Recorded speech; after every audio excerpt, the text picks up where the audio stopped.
Okay. All right. So what are we talking about today? MTHFR, my goal is to answer some of the more common questions and really get to the root of some of the most common confusions. Who am I? My name is Amy Jaramillo. I'm the scientific director of MTHFR Experts. We're the ones that run the Facebook page. I do have a functional clinic in Miami. It's called Body Science. It's been in business, gosh, about 12 years, seeing inflammatory related conditions, MTHFR being at the top of that list. And then finally, BiomeIQ, which is about MTHFR supplements, and the reason for me to have an affiliation with that, just to find clean supplements and things that I know are going to work, things that I already use in my office, things that I can see work, so I know how to titrate them. So those are my disclaimers and conflicts. Why am I personally passionate about MTHFR? So imagine I have a functional clinic dealing with inflammatory disorders, a blog specifically on MTHFR, and on top of it, I oversee the selection of supplements for folks that have MTHFR. So I'm sure you're probably scratching your head and saying, wow, this woman is very focused on MTHFR. I'll tell you my own personal story. I expect most of you have similar stories. I had a handful of MTHFR related issues when I was a young kid, emotionally, mostly, lots of anxiety and difficulty right after puberty. The bigger issue for me, the thing that really brought MTHFR to light, my mom had a history of miscarriages. When I grew up with my mom, it was a relatively easy, normal childhood. When my mom went through menopause, so I was just about in college at the time, I was finishing high school, it was terrible for her. She went through huge bouts of depression and anxiety. Gynecologically, she had a lot of problems. She developed thyroid dysregulation and blood sugar dysregulation, and I didn't know why, and she didn't know why. My dad didn't know why. And so we went to all the places I'm sure a lot of you have already been. Her general practitioner that said, you know, I'm not sure what the problem is, but maybe start an antidepressant. Gynecology that said, you know, I don't know why your periods are changing this much and why they're so heavy and clotty, and maybe think about some corrective action that we can do over there. That went back and forth for a period of time until, I don't recall which, but one of those two folks had the brilliant idea of psychiatry. Not a good thing, not a bad thing, but psychiatry had said, you know, you're suffering with depression and anxiety, and let me make changes to medications. My mom was a history of somebody that never had any of those issues. She never had thyroid dysregulation. She didn't have blood sugar dysregulation, so pre-diabetes. She never had a history of anxiety and depression to that degree. And what she really had was an MTHFR mutation, which accounted for all of those symptoms. And had it been addressed as MTHFR, chances are she wouldn't have spent so many, I would call them desperate years, trying medication after medication and suffering with the symptoms of MTHFR. So for me, it became a mission to try and get an understanding of what may be causing those problems. About 10 years ago, I'd opened a functional clinic. And for me, functional medicine is really looking at the underlying culprit. It's not the disease. It's not even the symptoms. It's at the cell level, what's actually causing the problem. And that's when MTHFR really came to my radar, the fact that there is a SNP or genetic mutation that predisposes somebody to difficulty with removing toxins, right? Because MTHFR is a detoxification error. And that's when it became very clear. The other symptoms that she was dealing with, they were symptoms of toxicity that were really leading to widespread dysregulations, primarily hormonal.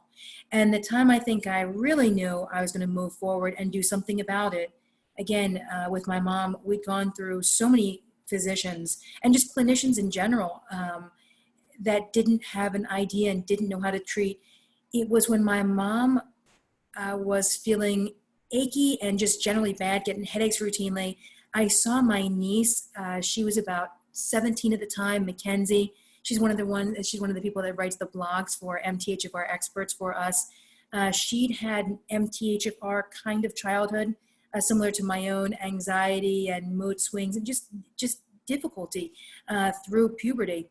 And so both of them were on a detox. There's a detox that I use in my office for MTHFR just to try and get folks clean and then start from scratch and rebuilding a methylation pathway.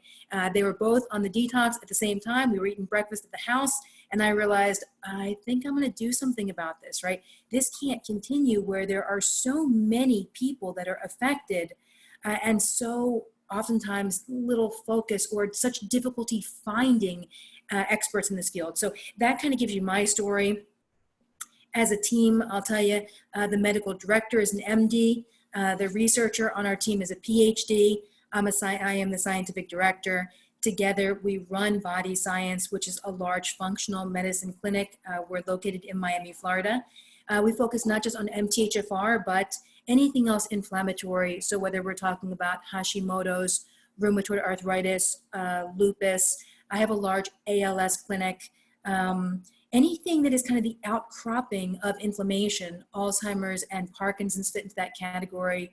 But of course, favorite of mine is MTHFR because it's one of the most predisposing factors for a number of those other conditions. Okay, I think most of you that are on this call can relate to these kinds of symptoms. And what I want to really say is these are, in truth, they're not symptoms of MTHFR. They're symptoms of the fact that MTHFR as a mutation interferes with and decreases the ability of the detoxification pathway.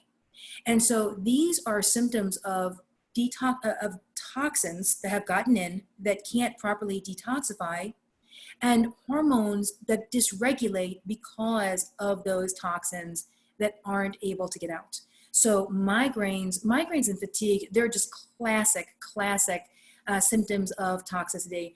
Irregular periods for women because of the estrogen dominance. I saw a lot of you ask questions about miscarriages and fertility, so we'll talk more about that. It is not exclusively something that affects women.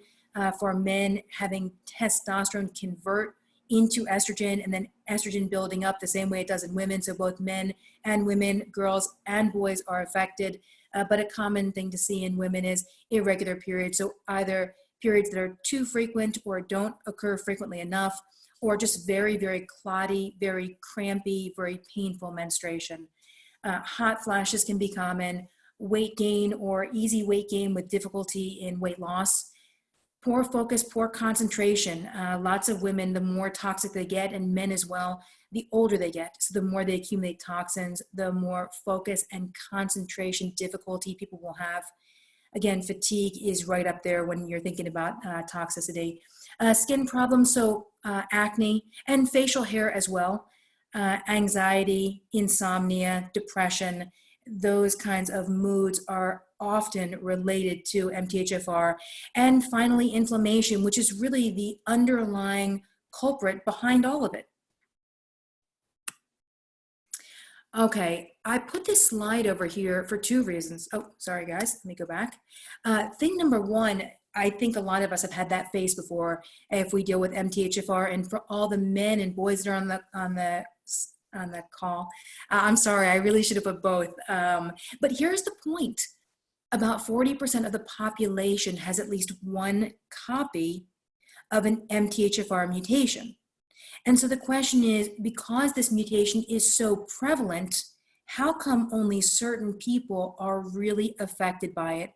And it has to do with two things: exposures and your particular MTHFR genetic combination. And we'll go through them because I think it will help to really clarify what the difference is in the genotypes. Okay, so just to give you a background, hang on, let me just try and move. I've got a piece on the front of my screen. I just need to move it out of my way. This is the busiest of all the slides. It's the only time I'll put something up that has so many things to read. But I think these are the four really important pillars when it comes to understanding MTHFR. So number one, it predisposes people to become toxic more quickly than the average person, right? Everybody at this point is being exposed to pesticides, chlorine and fluorine in the water, parabens and phthalates in creams, makeup, shampoo. Most people at this point have had organophosphate pesticide, even if you try and eat organic veggies. Polychlorinated bipheноls should be out of the environment. They were banned back, I believe it was the 70s, but they are still commonly found when you eat animal meat. So the question is not whether or not you can remove all toxins. The question is, can you improve limited detoxification resulting from MTHFR? And that's what we'll talk about. Thing number two, glands are the first area of the body to become toxic. They absorb toxins faster than other parts of the body. All right, that's the reason that there is commonly a thyroid dysregulation. For women, ovarian dysregulation. For men, testicular dysregulation. The pancreas is normally involved, so blood sugar dysregulation. Toxins absorb into glands very quickly. And so gland-related dysregulations and the diseases that occur, so PCOS, Hashimoto's, androgen-related issues in young men, poor testicular production in men, all of those things are consequences of glands in individuals with MTHFR that become dysregulated. Point number three, the long and short, everybody has genetics from their mom and their dad. You have certain weak points, and that means that those areas are the most likely to break under stress. So stress can be not eating for long periods of time. It can be eating too much sugar. It can be not getting sleep for extended periods of time. It could be work or personal related stress. But the more stress you put into a body, the more the genetic predispositions are likely to come out and start creating problems. And then finally, how do you know where the first issues are going to show up? And the thing is, you can normally trace your family history. So if you're a man and your mom had thyroid condition and your grandmother did too, and you're a poor detoxifier, thyroid may be the first thing that shows up for you. If you're a woman and you have a mom and a grandmom that suffered with fertility issues, if they've already had hysterectomies, and then you find that you're dealing with menstrual issues, again, that's the genetic predisposition. The dirtier you get, the more toxins you accumulate, the more MTHFR becomes a limiting factor because you can't remove those toxins, the more dysregulations you're going to see in the areas that you are genetically or familially most susceptible to. Okay, does that make sense to everybody? Let's just a brief talk about thyroid and MTHFR, and I'll show you the slide after this. Estrogen, progesterone, and testosterone. So let's discuss those two. And the reason, let's talk symptoms, because I think commonly a lot of thyroid related symptoms in somebody that's already tested for MTHFR, it's assumed that they're MTHFR symptoms, but they're not. MTHFR, again, is just a detoxification mutation. And to take one step back, I would tell you in my own clinic, I don't typically refer to it as a mutation. I don't really see it as a bad thing. Instead, MTHFR for everybody on this call is your superpower. I know you may not see it like that. I know MTHFR at this point may just be the bane of your existence, putting you in a situation where you're dealing with so many symptoms. But if I had to guess evolutionarily the benefit of MTHFR, do you realize if we got 100 people in a room, 50 of us have an MTHFR mutation and the other 50 don't, and there's a toxin that comes into that room, our 50, the MTHFR folks, we're the first ones to know that there's a problem, right? We're going to have mood swings. We're going to have anxiety. We're going to feel kind of depressed.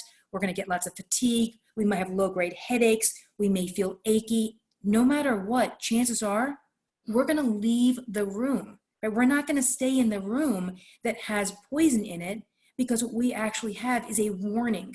Our bodies are equipped with a warning. And for everybody else, they're going to stay in that room and continue to accumulate toxins until they develop a real medical problem.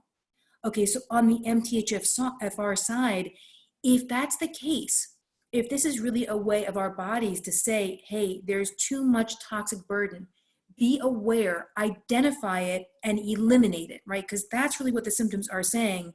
Then on our side, our first priority is really to get an understanding when these symptoms come up of what may be in our environment. And our first approach should be that, right? Not treating, not medicating, but kind of getting a sense of, are there a lot of heavy metals accumulating? Have I been eating a lot of fish lately? Have I been using more and more makeups that may have parabens or phthalates? Did I use a medication that requires a methylation pathway? Birth control pills for estrogen, and then estrogen requires methylation. So what I'm suggesting is not to start or stop medication. What I'm suggesting is not to necessarily move somewhere to a new home. What I am saying is when a symptom shows up, consider the fact that it is your body reacting and trying to warn you about the fact that there's something that is toxic and that toxic is accumulating. So the thyroid, it's the top gland when it comes to really dysregulating for toxins. It's the energy for the body, right? The thyroid is going to make T4, which is going to circulate and become T3 for the cells that need energy. And when a body becomes inflamed and a body is under high chronic stress and somebody has MTHFR, thyroids are going to commonly dysregulate. So symptoms include temperature dysregulation. The thyroid's real job is to maintain a 98.6 body temperature no matter what the actual temperature is that you're sitting in. So I could go to 0 degrees and my body would still regulate to 98.6. I could go to 100 degrees and my body would still regulate down to 98.6. It's going to do that by increasing and decreasing the metabolism, right? So if I need to get warm, my metabolism is going to speed up. If I need to get cooler to cool down in a hot situation, my metabolism is going to slow down. And when a body is under chronic stress, so again, from toxins, from lack of sleep, from food that has too many pesticides, from too much fluorine and chlorine, and heavy metals and all kinds of other chemicals, when a body is under that degree of stress and a thyroid dysregulates, it is going to down-regulate the amount of energy to cells. So fatigue is going to be pretty common. Water retention is going to be pretty common. So for some people, they'll have kind of bags under their eyes or scalloping on either side of their tongue. And you might feel water retention in your hands and feet. Thyroid has a lot to do with anxiety and depression. And most people that have a sluggish thyroid or even a very fast thyroid will feel anxiety and depressed moods. Because again, we're talking about temperature, hot flashes, and as well feeling cold hands, cold feet, cold intolerance when you go to the grocery store and you walk down the cold aisle. Those are thyroid related issues, but keep in mind, if you are an individual that has MTHFR and you develop a thyroid dysregulation, it is not likely a primary, meaning there may not be a thyroid problem, instead an MTHFR related buildup in toxins that prevents the thyroid from working properly. So addressing MTHFR is one of your primary focuses in controlling thyroid. And then mood and mayhem, estrogen, progesterone, and testosterone. So here's the thing, progesterone and testosterone belong to the same family. They are luteinizing hormones. Here's what they do. They make the world feel generally like a good place. They give a sense that things are okay. They prevent the sense of being overwhelmed, and they create a good mood. They help build muscle. They help prevent excess body fat. They keep skin young and thick to avoid fine lines and wrinkles. They improve sleep and prevent lots of wake-ups. Okay, by comparison, let's talk estrogen. And no, both men and women have estrogen. A couple really important points here. Thing number one, testosterone in both men and women can be converted into estrogen under stress. That's thing one. Thing number two, out of these three hormones, only one of them, estrogen, requires methylation for removal.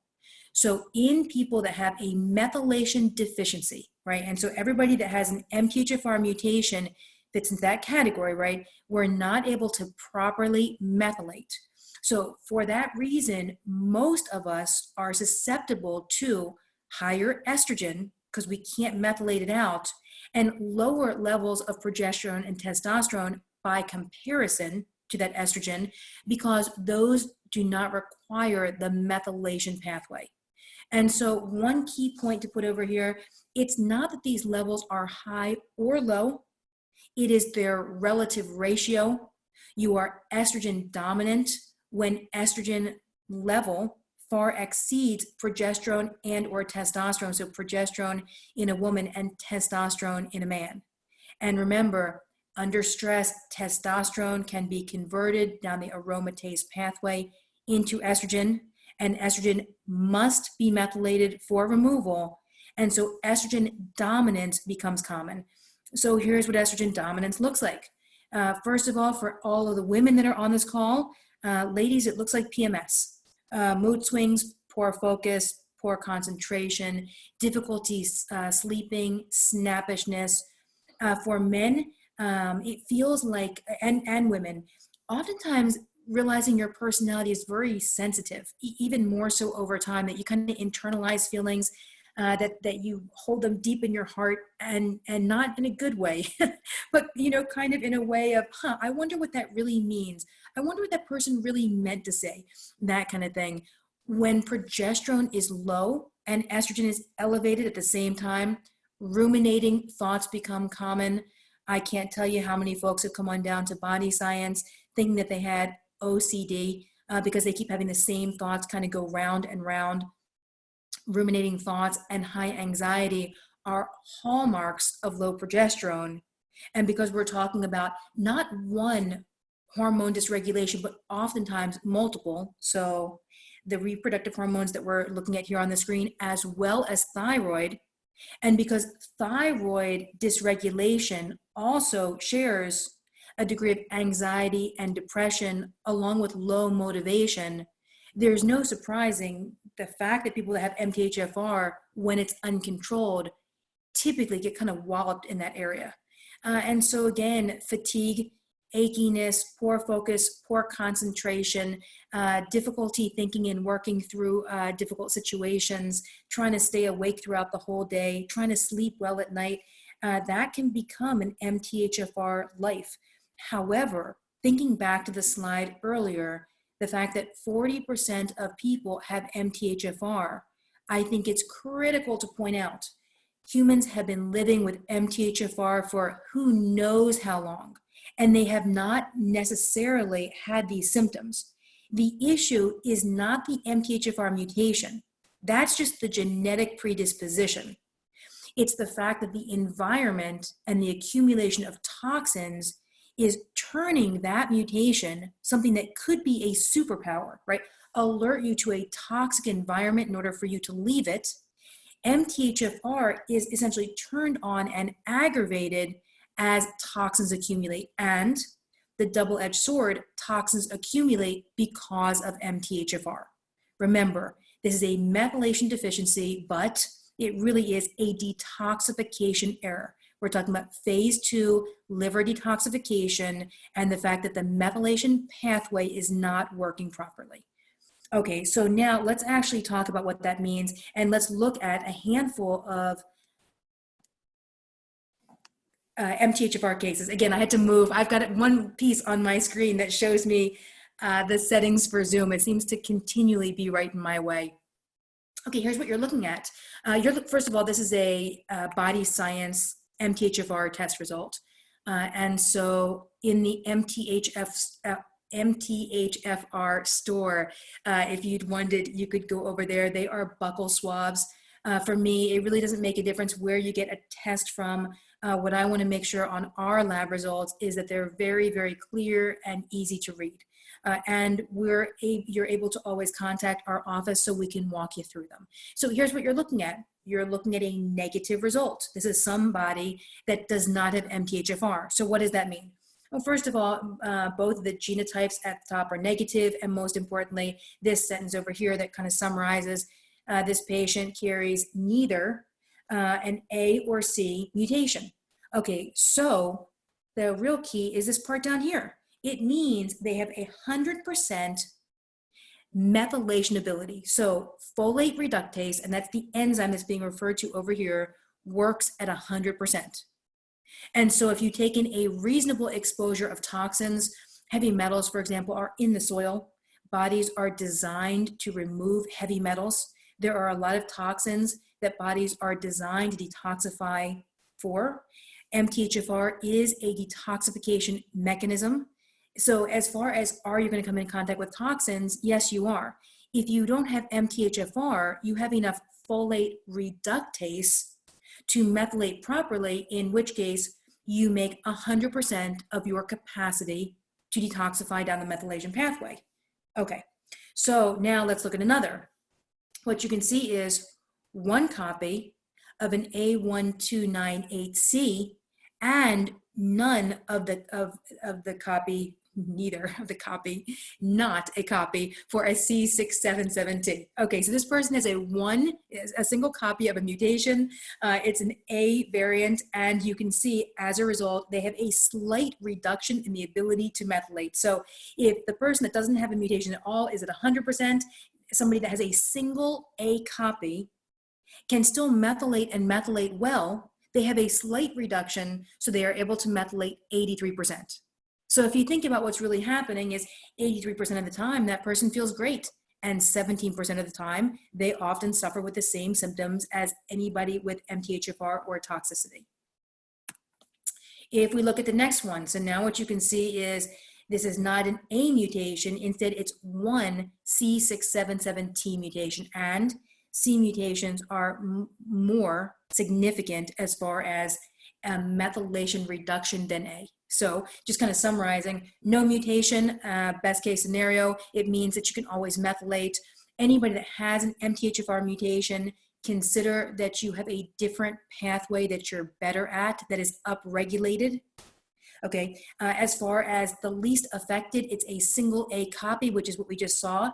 The next in that line is a single C copy. And so now what you're looking at is somebody that can detoxify properly 66% of the time. That's their enzyme activity. The other 44% of the time, they struggle. And so this is where you really want to start focusing on toxins in your environment and reducing them. One step further, what you're looking at is somebody that has an A copy and a C copy. And you can see that 52% of the time, this person is not able to make that folate reductase enzyme properly, and the methylation pathway is not working. So 48% of the time, they are able to detoxify. So now what we're really looking at, if we're kind of just round, 50-50, right? And half the time they feel great and half the time they don't. And then finally, and I understand that there's an A and a C mutation. This last one though is a double C copy, right? So you can see a 0 A1298C and 2 of the C677T mutations. This is the person that's the most affected and as well has the association with homocysteine, meaning they can create an inflammatory burden that can or has been associated with cardiovascular changes. And so they may have already identified themselves because of a family history of cardiovascular disease or stroke. These are the people that have the most important role in detoxifying. These are the folks that need the most amount of methylation support, right? Because again, they can make the methylation enzyme, the enzyme to turn that process on, folate reductase, 25% of the time, and the remaining 75% they can't. So these are typically the folks that are most symptomatic. However, if you have somebody with a double C mutation that really never comes in contact with toxins, and you have somebody with a single A mutation that's living in a very dirty area as far as lots of pesticides on their fruits and veggies, lots of high stress, lots of inflammatory burden, symptomatically, they're going to be much worse than a double C copy. All right. So I hope those three kind of give you a better sense. And I'm going to go back through them one more time. I think out of everything that we're looking at, this part is probably the thing that's going to become clearest as far as everybody understanding MTHFR. So going back to negative, remember, what's making you sick is not MTHFR. It's the genetic mutation MTHFR in combination with exposures and toxins. And what that's going to do is cause hormone systems to dysregulate. And those are the symptoms that you're going to feel. It doesn't mean if somebody does not have MTHFR that they could not become toxic. If you're in a toxic enough environment, you can no matter what. But as well, it does mean if you do not have an MTHFR mutation, you are able to detoxify better than somebody that does. Okay, so this is somebody that does not have a mutation, and as a result, 100% of folate reductase activity. This is somebody that has one of the least affected, so an A versus a C, right? And A being a more mild version of MTHFR, right, at 83%. And as well, let me just tell you personality-wise what I see in my office. I don't see a link to this in literature, but anecdotally, what I routinely see, A copies have a lot more to do with mood and hormones like estrogen, testosterone. When I see women that have had issues with their menstruation, they've had to go on birth control in order to control heavy, bleedy periods. They have a family history of hysterectomies. That's commonly an A copy, and sometimes even just a single A copy. When I see parents and they bring their children in, and it's a boy commonly suffering with attention deficit disorder, hyperactivity, it's commonly an A. C, by comparison, looks really inflammatory. So whether it's achiness, achy joints, whether it's diseases of inflammation, rheumatoid arthritis, fibromyalgia, chronic fatigue, lupus.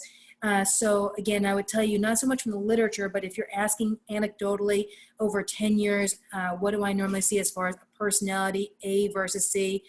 A is commonly my folks that have difficulty with focus and concentration.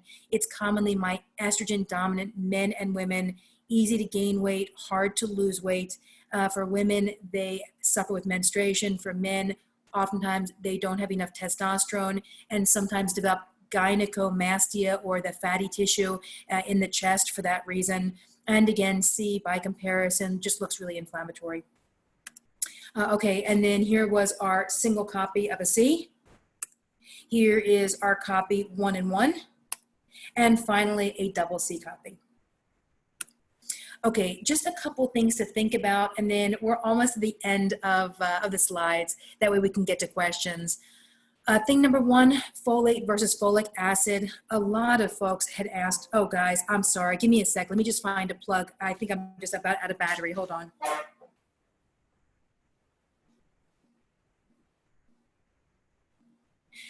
All right, you would think I would have prepared that. I thought I plugged my laptop in, but clearly I didn't. So now let me just get us plugged in. Give me a quick sec. Hang on for me. Thank you. All right, so do you like that? Is that a lack of professionalism, possibly? Okay, here we go, folate versus folic acid. Folic acid is referred to in the literature as UMFA, or unmetabolized folic acid, when we're talking about MTHFR. It means this. It means folic acid is synthetic.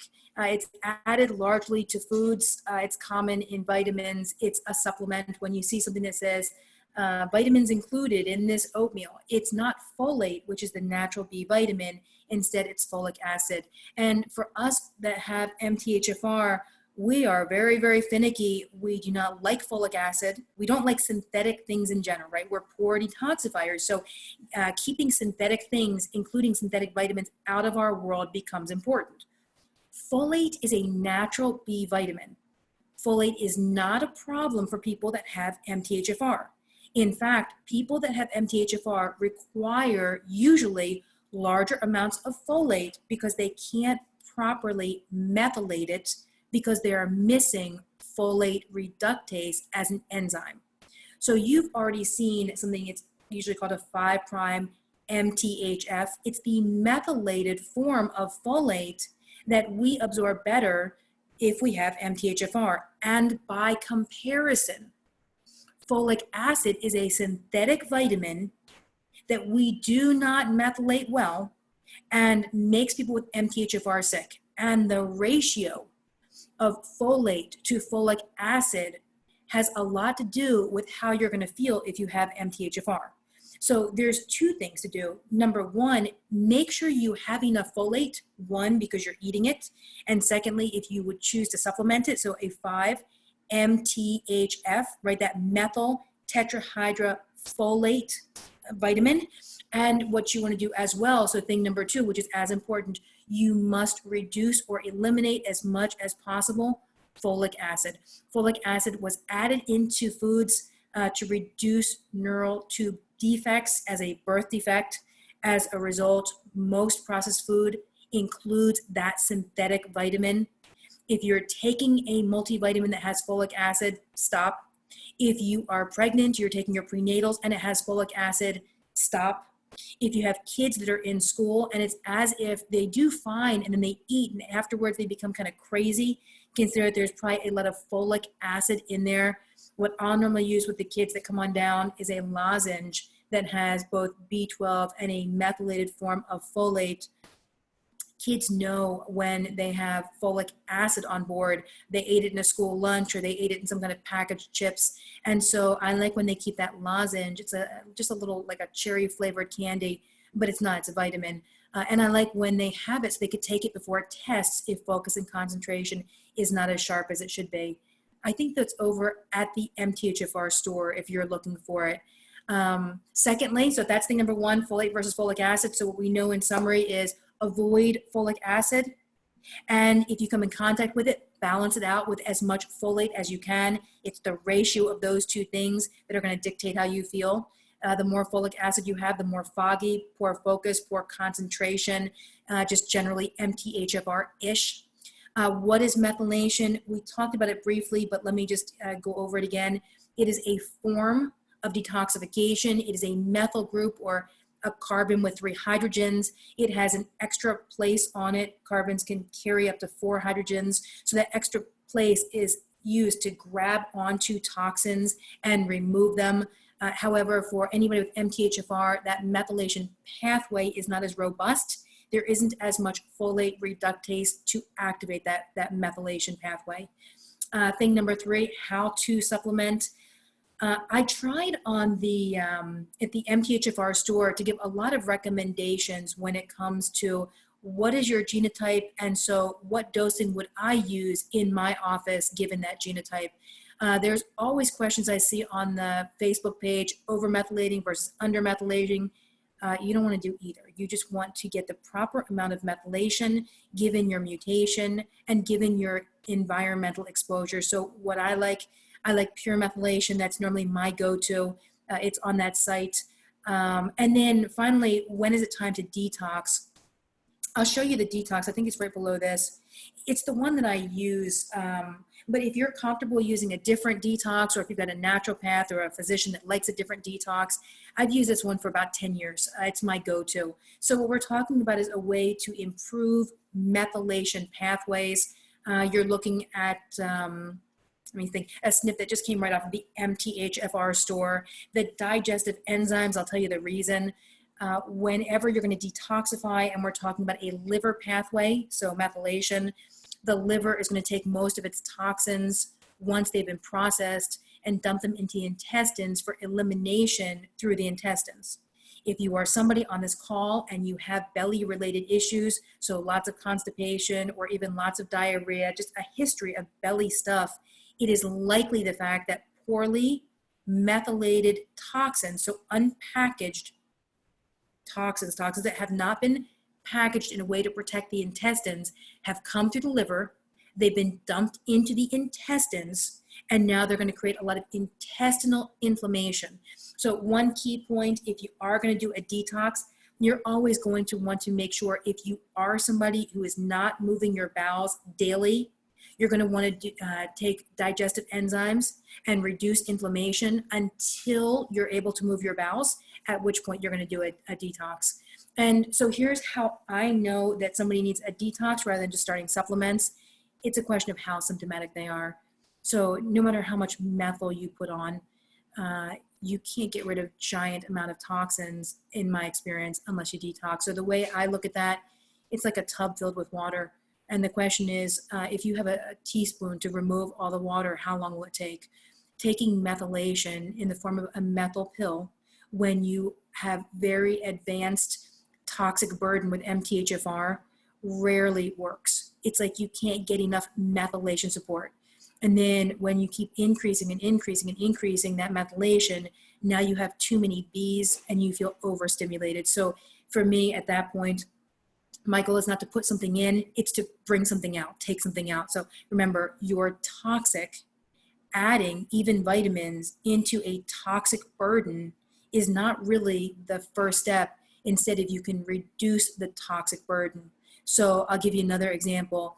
If in my office we're going to use bioidentical hormone therapy for a woman that is estrogen dominant, or a man that has low testosterone because he is estrogen dominant, I'll usually look to do a detox before using those hormones, because I'm not really trying to drive progesterone or testosterone up to a level to match this unusually high estrogen. Instead, ideally, we'll bring the estrogen down within range, either by methylating it or detoxing it through a methylation pathway, and then take the level that's remaining, which is a more normal level, and that's what we'll use to match the bioidentical hormone level with. So remember, please do not over supplement.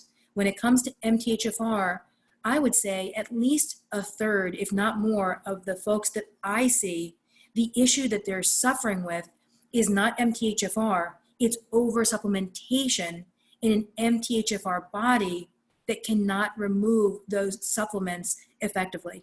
So again, if you want recommendations, consider going over to the MTHFR store. I've tried to go through the products with the folks over there and really pick out things that are safe.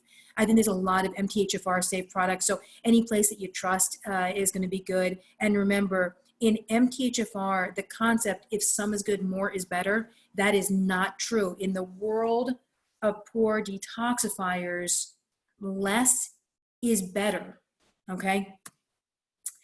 Here are the resources, and again, I have affiliations with all three, so just to disclose that to everybody over here. MTHFR store, so if you are trying to do MTHFR testing or COMT testing for catecholamines, and if you're looking for supplements or the detox, if you want answers and solutions, we have a pretty comprehensive blog that addresses all kinds of things, the things that we talked about today. So what is folic acid? What does it mean by comparison to folate? What is estrogen dominance? What do the different genotypes for MTHFR actually mean? So a lot of that stuff is there. Mackenzie has been writing a lot of papers and just done, I think, a fantastic job getting some really clear information out there in a way that it's very, very understandable. And then finally, again, I have a functional place. I think it's always best if you can find somebody functional close to you, but if you want to come on down to Miami, you're welcome to, or even telemedicine. And the time that you may want to think about, finding an expert is if you've already been trying to manage MTHFR on your own. And remember, aside from MTHFR, there's a lot of hormone dysregulations. So you may have thyroid issues, you may have blood sugar issues, you may have reproductive hormone issues. So you're going to want somebody in a functional clinic to help you with that. One point on body science, if you go to that website, it is not a .com, it is a .life, L-I-F-E. I remember searching for .com, it was taken at the time, and then thinking, it's your life anyhow. We're a medical clinic that deals with the things that really affect your life, so let me get a .life for it. So it's a www.life for body science. And then I think that brings us to questions. So I'll tell you, I saw a couple come in and I printed the ones that you all put on Facebook. I've answered, I think, a lot of them as far as, and I'll read them for us so we can kind of take a look, but I saw a lot as far as miscarriages. So, it's an estrogen dominant related issue. There's not enough progesterone to carry pregnancies to term. That's not always the case. There are so many reasons for miscarriages. But because MTHFR has a number of hormone-related issues, and the double C copy can infer some clotting changes as well. You want to see a specialist that understands MTHFR, or see somebody like me before getting pregnant. I saw the question. I have a C677T battling attention deficit as an adult. Remember, I would tell you, it's not so much OCD, attention deficit. I know we use a lot of those labels. I know I've used them here on this call as well, but just know it's really just poor focus, poor concentration, inability to think, and then just feeling like all this excess energy.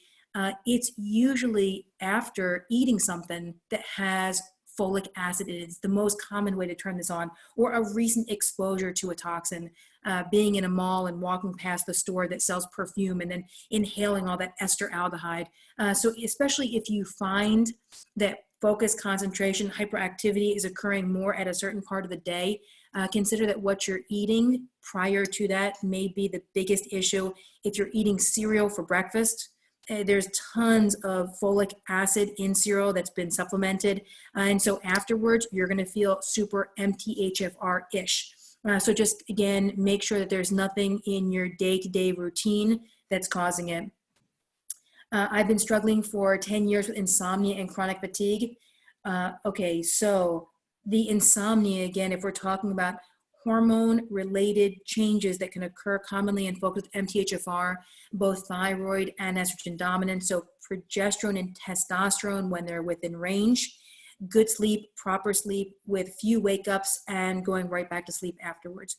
When estrogen becomes dominant because it's not methylated out properly, then progesterone and or testosterone become too low by relative ratio, and wake-ups start increasing. So whether you're trying to bind and remove estrogen, I normally like calcium D-glucarate for that, and that's on the MTHFR store page, or whether you're trying to detoxify out estrogen with a P5.0 detox that we just looked at, or whether the recommendation is being made to add progesterone because the progesterone level is so low by comparison.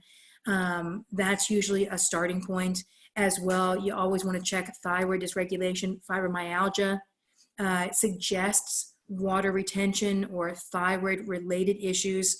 And so I would say it may be a mix of both estrogen, progesterone, testosterone when it comes to reproductive hormones, as well as thyroid dysregulation. I've had lots of folks that have come on down with fibromyalgia and chronic fatigue who had MTHFR.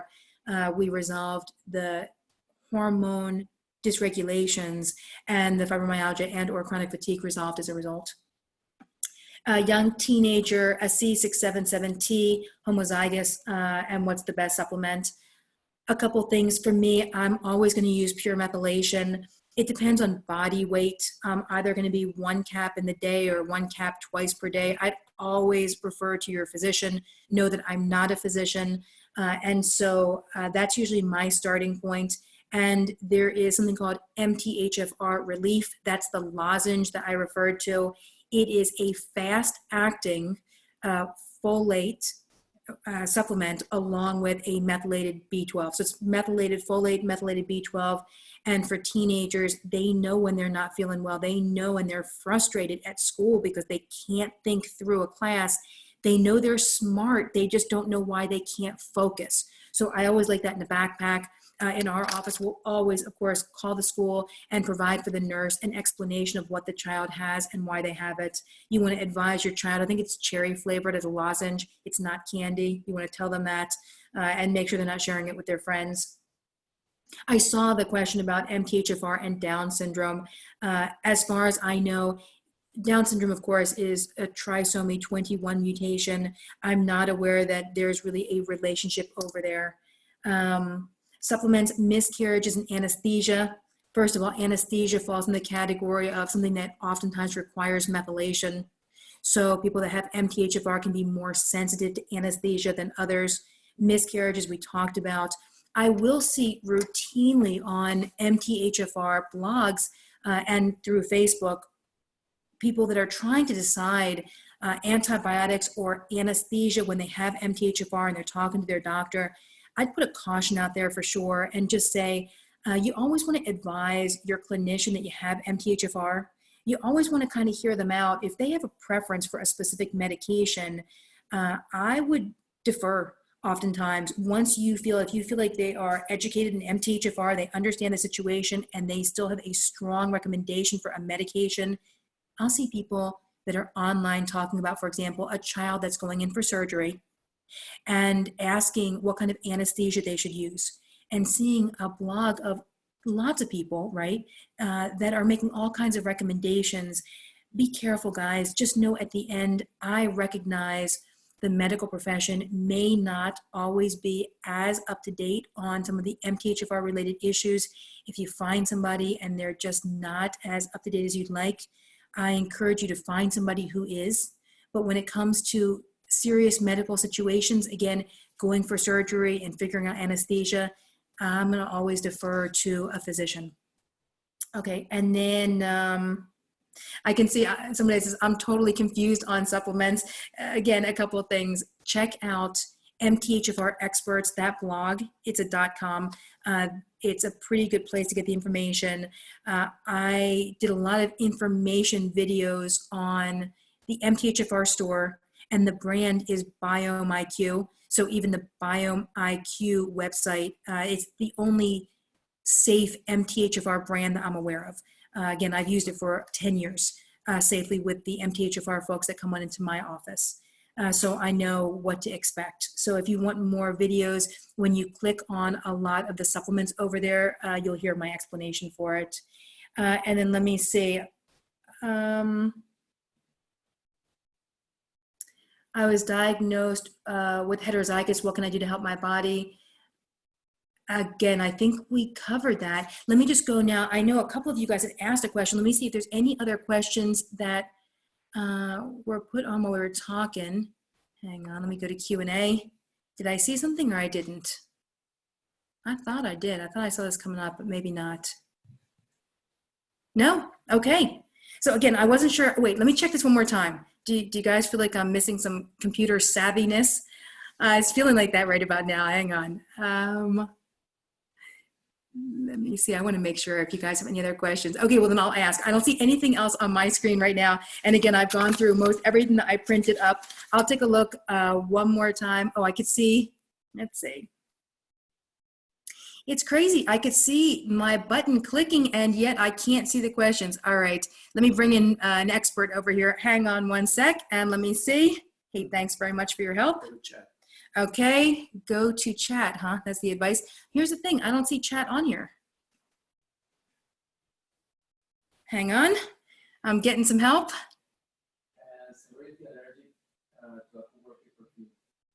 Okay, severely allergic to coworkers' perfume. Yeah, I get it.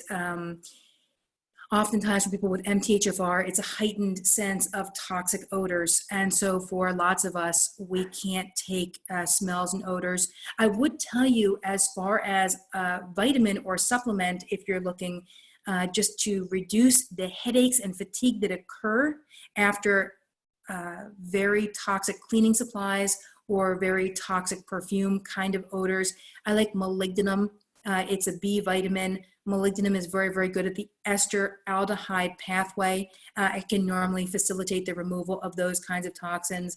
I'd just be very straightforward. I'm sure you have been already by just telling them, hey, listen, I am very sensitive to smells. And again, it's not just perfume, it's cleaning solvents as well. So if you go into a place that's recently been cleaned, or if you go over to a place that has lots of new carpet that's outgassing, new cars, that kind of stuff that is outgassing with benzenes, all of those kinds of things can be tough. So if you have a new car, roll down your windows ahead of time before you get in, let it outgas for about 10 minutes. If you painted your house, again, any kind of odor like that, you're really gonna wanna let it kind of sit before you get in. All right, let's see. That was the question on perfumes. Let me see if I can find the next. Guys, I tell you what, I use Zoom from time to time. You wouldn't know it from this, but I can see the questions showing up, but I can't actually find them. Let me see. All right, so let me ask, here it is right over here. Anything else I can do for you guys? I think what I will do, if you're interested, I'll try and do these a little more routinely. Do let me know, please, on the Facebook page, a couple things. If you found it to be interesting, let me know just so I know you're interested in more. If you have a topic that you want to discuss, let me know. If you found this to be something that's really covering a lot of stuff you already know, tell me. I don't take offense, and I like the corrective criticism. So if you feel like there's something else that you want to talk about, let me know. Let me think of what else. I think that's it. So listen, thanks so much for joining today. It was really a pleasure to be on here with everybody. And again, anything else that you need, I feel like it's probably easier for me to get on for an hour or so and run through questions rather than just trying to put a lot of comments on Facebook. Commonly, I feel like those could be misunderstood or just can't get clear enough for somebody and really give you the information that you need. So I'll see you again. If this is something that you like, let me know and I'll try and do it more frequently. All right, guys, have a great rest of your Saturday and thanks for joining.